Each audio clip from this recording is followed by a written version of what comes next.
क्षेत्रों में rescue operation जारी है।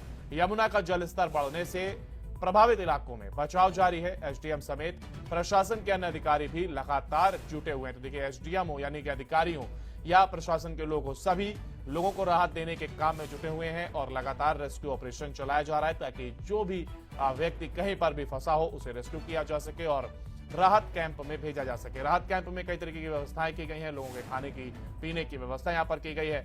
मूलभूत सुविधाएं यानी राहत कैंपों में दी जा रही हैं और देखिए तस्वीरें सामने आई जहां पर लोगों को बचाने का काम किया जा रहा है और कई ऐसे लोग भी सामने आए हैं जो बाढ़ प्रभावित है उनको खाना बांटने का काम कर रहे हैं, पानी की बोतलें बांटी जा रही हैं। तो देखिए, लोग भी हैं जिन्होंने मानवता की मिसाल पेश की है और लोगों की मदद के लिए आगे आए हैं। फरीदाबाद के बाढ़ग्रस्त क्षेत्रों में यह रेस्क्यू ऑपरेशन लगातार जारी है। यमुना का जलस्तर बढ़ने से प्रभावित इलाकों में लगातार बचाव जारी है। एसडीएम समेत प्रशासन के अन्य अधिकारी भी लगातार मौके पर जुटे हुए हैं और ऐसे में कई अन्य लोग भी हैं जो बाढ़ प्रभावितों के लिए देवदूत बनकर आगे आए हैं और खाना बांटने का काम उनके द्वारा किया जा रहा है।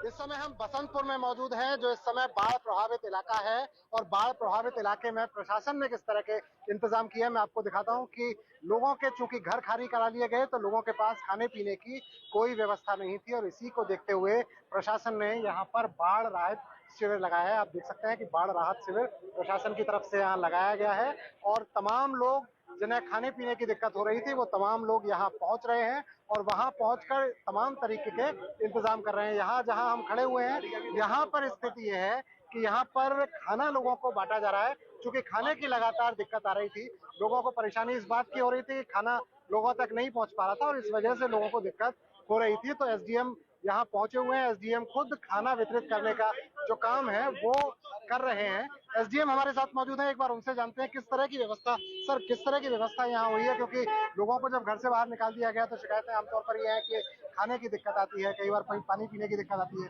तो किस तरह की व्यवस्था की गई है? देखिए, पिछले 4-5 दिन से पहले तो शुरुआत से बताता हूँ मैं आपको, बहुत बार लोगों को ये बताया गया कि आप बाहर निकलिए, पानी ज्यादा होगा। बहुत देर तक लोग नहीं निकले। अंदर बार बार अनाउंसमेंट कराई गई, बार बार मुनादी कराई गई। बहुत सारी बार तो हमारी किश्तियां जो शुरू में गई हैं वो भी बहुत खाली रहती रही। धीरे धीरे उनको लगा कि जल स्तर बढ़ रहा है और दिक्कत है, तो लोग आए हैं। परसों शाम से लोग लगभग सारे आ गए हैं। हमारी जानकारी के अनुसार कोई एक आधा आदमी कहीं रह गया है, जब अपनी मर्जी से रह रहा है या कोऑपरेट नहीं कर रहा है तो वो रह गया होगा, अदरवाइज सब आ गए हैं। उसके आने के बाद हमारी तरफ से जो हम कर सकते थे वो ये है कि लगभग 2000 लोगों का खाना पर डे आता है। उसमें कई बार समस्या ये रहती है क्योंकि हम मेन रोड पे हैं, तो बहुत सारे लोग ऐसे भी होते हैं कि जो आने जाने वाले लोग होते हैं, घूमने फिरने वाले लोग होते हैं, वो भी कई बार लंगर समझ के या अपने जो उनको इच्छा नहीं होती तब भी वो यहाँ से खाना ले जाते हैं। तो उसके अलावा लगातार यहाँ मेडिकल सुविधाएं, आपके वाटर टैंकर्स, मोबाइल टॉयलेट्स, उसके अलावा हमने 1000 लोगों को रुकने का इंतजाम किया। कोई रुक के ही राजी नहीं है। 70 ही लोग हैं हमारे पास, जबकि हमने 2 स्कूल्स को पूरा फर्निश करके वहाँ पंखे, टॉयलेट, आपने मैट्स बिछे हुए हैं, सारी सुविधाएं हैं। उनको ब्रेकफास्ट वहाँ करा रहे हैं। वहाँ से लोग आते हैं और वहाँ जाके थोड़ी देर देखते हैं, उसके बाद आ जाते हैं, जबकि और फिर वो पता नहीं कहाँ जाते हैं, हमें नहीं समझ में आ रहा। तो बेसिकली दिक्कत ये है कि हम लोगों से आपके माध्यम से गुजारिश कर रहे हैं कि यहाँ सारी सुविधाएं हैं, थोड़ा सा आप वो रखें और हमारे जो रिहेबिलिटेशन सेंटर जो हमने बनाया है, हमने रिलीफ सेंटर बनाया है, वो उस सेंटर में आए। सरस्वती स्कूल है बिल्कुल ये 2 कदम पर यहाँ है, जिसमें 500 लोगों की रहने की व्यवस्था है। सारी सुविधाएं हैं, सब कुछ इंतजाम है, लेकिन हमारे पास 60-70 लोग हैं केवल। लोगों से कुछ अपील करना चाहेंगे? बस लोगों से तो मैं आपके माध्यम से ये अपील करूंगा कि हमने सारे इंतजाम है, कृपया करके केवल जो हमारे रिलीफ सेंटर हैं, जिसको भी दिक्कत है वो आए।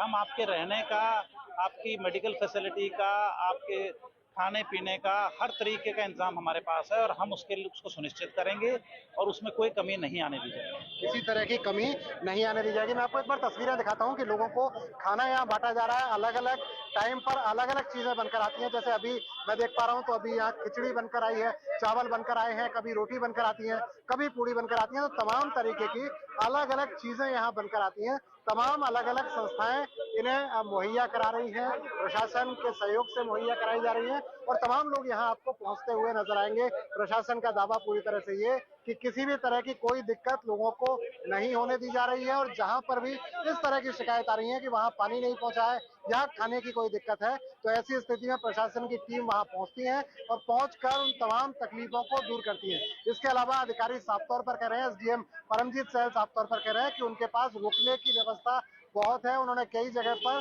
लोगों के रुकने की व्यवस्था की है, तो ऐसी स्थिति में लोग वहां पर पहुंचे, जो सेंटर बनाए गए हैं, राहत सेंटर जो बनाए गए हैं, वहां पर पहुंचे और सुविधाएं वहां पर लें, क्योंकि अभी पानी भरा हुआ है, पानी जल्दी उतरता हुआ नजर नहीं आ रहा है। तो ऐसी स्थिति में लोगों को इन राहत शिविर जो बनाए हुए हैं, सेंटर जो बनाए हुए हैं, इनमें पहुंचना चाहिए और तमाम तरीके की जो सरकार की जो सुविधाएं हैं उनका लाभ उठाना चाहिए। दीपक गौतम, सूर्य समाचार, फरीदाबाद।